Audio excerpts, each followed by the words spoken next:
इतिहास में कुछ पल ऐसे होते हैं जो सब कुछ बदल कर रख देते हैं, और आज के इस एक्सप्लेनर में हम एक ऐसे ही बेहद विवादास्पद और मिस्टीरियस फैसले को डिकोड करने वाले हैं।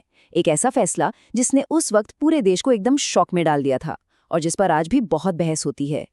जरा सोचिए, एक पल के लिए साल 1920-21 के भारत की कल्पना करते हैं। करोड़ों लोग सड़कों पर हैं, जोश एकदम हाई है और ये वादा किया गया था कि सिर्फ 1 साल के भीतर आज़ादी मिल जाएगी। लेकिन जब मंजिल बिल्कुल सामने दिखाई दे रही थी, तभी अचानक रातों रात इस पूरे नेशनल मूवमेंट को रोक दिया गया। आखिर कोई भी लीडर इतने पीक पर पहुंचे हुए आंदोलन को अचानक ब्रेक क्यों लगाएगा? चलिए इस पूरी मिस्ट्री को एक एक करके सॉल्व करते हैं। सबसे पहले देखेंगे असहयोग और करबंदी, फिर चौरी चौरा की वो हिंसक घटना, उसके बाद समझेंगे गांधी जी की मास्टर स्ट्रोक नीति यानी संघर्ष विराम संघर्ष, फिर उनकी ऐतिहासिक गिरफ्तारी और आखिर में कांग्रेस के अंदर हुए विभाजन और स्वराज पार्टी के जन्म को देखेंगे। तो पहला पॉइंट है असहयोग और करबंदी। 1 अगस्त 1920 जब ये असहयोग आंदोलन शुरू हुआ तो लोगों की उम्मीदें सच में आसमान छू रही थी। शुरुआती प्लान एकदम सिंपल था, सरकारी स्कूलों, कॉलेजों, अदालतों और अंग्रेजों के दिए टाइटल्स का सीधा सीधा बॉयकॉट करना। लेकिन यहाँ एक कैच था। ब्रिटिश सरकार इस बॉयकॉट को आसानी से इग्नोर कर सकती थी। मतलब अगर लोग स्कूल या कोर्ट नहीं जा रहे हैं तो इससे उनके सरकारी खजाने पर कोई तुरंत असर नहीं पड़ रहा था ना। इसीलिए इस मूवमेंट का सबसे आखिरी और सबसे खतरनाक हथियार था करबंदी या नो टैक्स मूवमेंट। इसका सीधा सा मकसद था ब्रिटिश सरकार की आर्थिक रीढ़ को पूरी तरह से तोड़ देना। अब इस टाइमलाइन को देखिए। अगस्त 1920 में मूवमेंट शुरू होता है। जनता बहुत ज्यादा बेताब थी। लोग सिर्फ स्कूल कॉलेज छोड़ने से बोर होने लगे थे और अब वो नो टैक्स जैसी किसी बड़ी और एग्रेसिव कार्रवाई की डिमांड कर रहे थे। इसी भारी प्रेशर के बीच 12 फरवरी 1922 की तारीख फाइनल की गई। प्लान ये था कि गुजरात के बारदोली से इस नो टैक्स मूवमेंट का एक तरह से टेस्ट रन किया जाएगा और फिर इसे पूरे देश में आग की तरह फैला दिया जाएगा। लेकिन फिर आता है हमारा दूसरा पॉइंट, चौरी चौरा की हिंसक घटना। वो 12 फरवरी का दिन तो कभी आ ही नहीं पाया, क्योंकि जब बारदोली में इस अल्टीमेट अटैक की तैयारियां जोरों पर थीं, तभी देश के एक दूसरे हिस्से में कुछ ऐसा हुआ जिसने पूरी कहानी ही पलट दी। और ये घटना इस बात का परफेक्ट एग्जाम्पल है कि कैसे एक छोटी सी चिंगारी पूरे जंगल को राख कर सकती है। 5 फरवरी 1922 को यूपी के गोरखपुर के पास एक गांव है चौरी चौरा। वहां एक उग्र भीड़ ने पुलिस थाने में ही आग लगा दी। इस वाकये में 22 पुलिसकर्मी जिंदा जलकर मारे गए। जैसे ही ये खबर ऊपर तक पहुंची, बारदोली का करबंदी मूवमेंट तो छोड़िए, पूरे देश में चल रहे असहयोग आंदोलन को उसी पल रोक दिया गया। इस अचानक लिए गए फैसले से हर कोई सुन्न रह गया था। सुभाष चंद्र बोस जैसे जो युवा और एनर्जेटिक लीडर्स थे, उनकी फ्रस्ट्रेशन आप इस कोर्ट में साफ देख सकते हैं।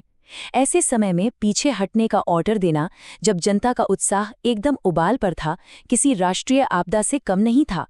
मोतीलाल नेहरू ने भी यही सवाल उठाया कि भाई, अगर कन्याकुमारी के किसी छोटे से गांव में कोई वायलेंस होता है तो उसकी सजा कश्मीर को क्यों मिलनी चाहिए? अब आते हैं तीसरे पॉइंट पर, गांधी जी की संघर्ष विराम संघर्ष नीति। इतने बड़े लीडर्स के विरोध के बावजूद ये फैसला क्यों लिया गया? इस क्यों को डिकोड करने के लिए हमें उस पॉलिटिकल माइंडसेट को समझना होगा जो उस वक्त कई कदम आगे की सोच रहा था। इसे आज के एक मॉडर्न एग्जाम्पल से समझते हैं। साल 2014 में दिल्ली में हुए यूपीएससी स्टूडेंट्स के सीसैट प्रोटेस्ट को याद कीजिए। जब तक हजारों स्टूडेंट्स शांति से धरने पर बैठे थे, सरकार चाहकर भी उन पर डंडे नहीं चला सकती थी। लेकिन जैसे ही भीड़ में से किसी एक ने पुलिस पर पानी की एक प्लास्टिक बोतल फेंकी, पूरा सीन पलट गया। अब पुलिस को फोर्स यूज करने का मॉरल और लीगल ग्रीन सिग्नल मिल गया था, और जो मूवमेंट महीनों से चल रहा था वो महज 5 मिनट के लाठीचार्ज में खत्म हो गया। जब भी प्रोटेस्ट हिंसक होता है तो स्टेट को उसे बेरहमी से कुचलने का एक सॉलिड बहाना मिल जाता है। तो यहाँ सबसे क्रूशियल पॉइंट ये है कि जो पीछे हटने का फैसला था वो किसी डर से नहीं लिया गया था, बल्कि ये संघर्ष विराम संघर्ष नाम की एक बेहद ब्रिलियंट स्ट्रैटेजी का हिस्सा था। अगर चौरी चौरा के बाद भी मूवमेंट चलता रहता तो अंग्रेजों को पूरे देश में लोगों पर गोलियां बरसाने का लाइसेंस मिल जाता, जनता बुरी तरह कुचली जाती, और एक बार जो इंसान लाठी खाकर डर के मारे घर लौट जाता वो शायद अगले 20 साल तक घर से बाहर ही नहीं निकलता। इसलिए लोगों के मोराल को टूटने से बचाने और एक नई एनर्जी जमा करने के लिए ये विराम यानी ब्रेक लेना बहुत ज़रूरी था। और इस फिलॉसफी का रिजल्ट आपके सामने है। जरा ध्यान दीजिए, हर बड़े आंदोलन के बीच लगभग 10 साल का गैप है। 1920 का असहयोग आंदोलन, फिर 10 साल का रेस्ट और तैयारी, फिर 1930 का सविनय अवज्ञा आंदोलन और उसके बाद 1942 का भारत छोड़ो आंदोलन। ये गैप जानबूझकर रखे गए थे ताकि हर बार एक नई जनरेशन तैयार हो, जिसके अंदर पुरानी हार की हताशा न हो, बल्कि लड़ने की एक बिल्कुल फ्रेश एनर्जी हो। हमारा चौथा पॉइंट है गांधी जी की ऐतिहासिक गिरफ्तारी। खैर, आंदोलन को अचानक रोकने के साइड इफेक्ट्स भी तुरंत देखने को मिले। जब पूरे देश की इतनी भयंकर एनर्जी को कोई टारगेट नहीं मिलता, तो वो एनर्जी कहीं ना कहीं तो ब्लास्ट होती ही है।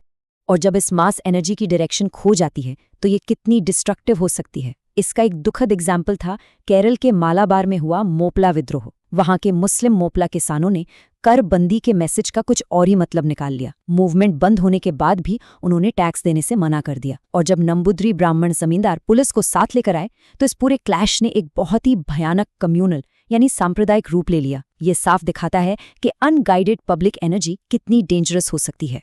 अब इधर मूवमेंट खत्म हुआ, पब्लिक अपने अपने घर गई और ब्रिटिश सरकार को वो मौका मिल गया जिसका वो बेसब्री से इंतजार कर रहे थे।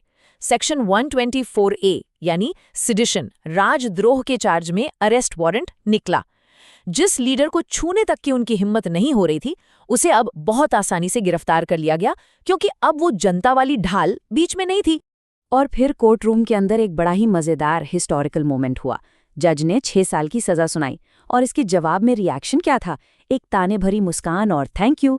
जी हाँ, जज को शुक्रिया कहा गया, क्योंकि ठीक यही धारा लगाकर और ठीक यही 6 साल की सजा एक जमाने में बाल गंगाधर तिलक को भी दी गई थी।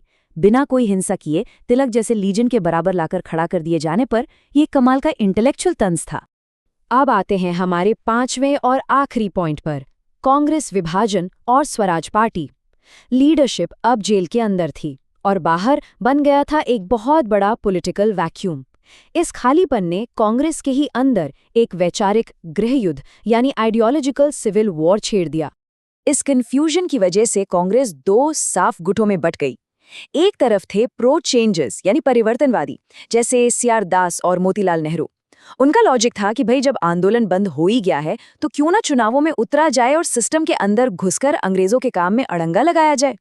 और दूसरी तरफ थे नो चेंजेस या अपरिवर्तनवादी। इनका मानना था कि नहीं, हमें अपने उसी ओरिजिनल प्लान पर टिके रहना चाहिए, बाइकॉट जारी रखना चाहिए और ग्राउंड लेवल पर खादी और एजुकेशन पर फोकस करना चाहिए। इसके बाद गया के अधिवेशन में जमकर बहस हुई और फाइनली प्रो चेंजर्स का इलेक्शन वाला प्रपोजल वोटिंग में हार गया। अब जब अपनी ही पार्टी में प्रपोजल रिजेक्ट हो गया, तो सीआर दास और मोतीलाल नेहरू ने एक बहुत बड़ा डिसीजन लिया। 1 जनवरी 1923 को इलाहाबाद के आनंद भवन में एक बिल्कुल नई पार्टी का जन्म हुआ, स्वराज पार्टी। ये पार्टी कांग्रेस के अंदर चल रहे इसी फ्रस्ट्रेशन और स्ट्रैटेजी के क्लैश का सीधा सीधा रिजल्ट थी।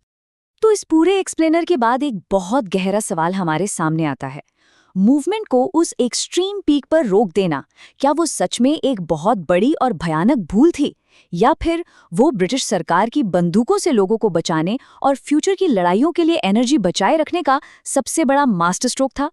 देखिए, इतिहास कभी भी ब्लैक एंड व्हाइट नहीं होता, ये इन्हीं ग्रे एरियाज और कॉम्प्लेक्स लेयर्स से बनता है। और इसीलिए पुरानी घटनाओं पर सवाल उठाना और उन्हें नए नजरिए से देखना हमेशा जरूरी रहेगा।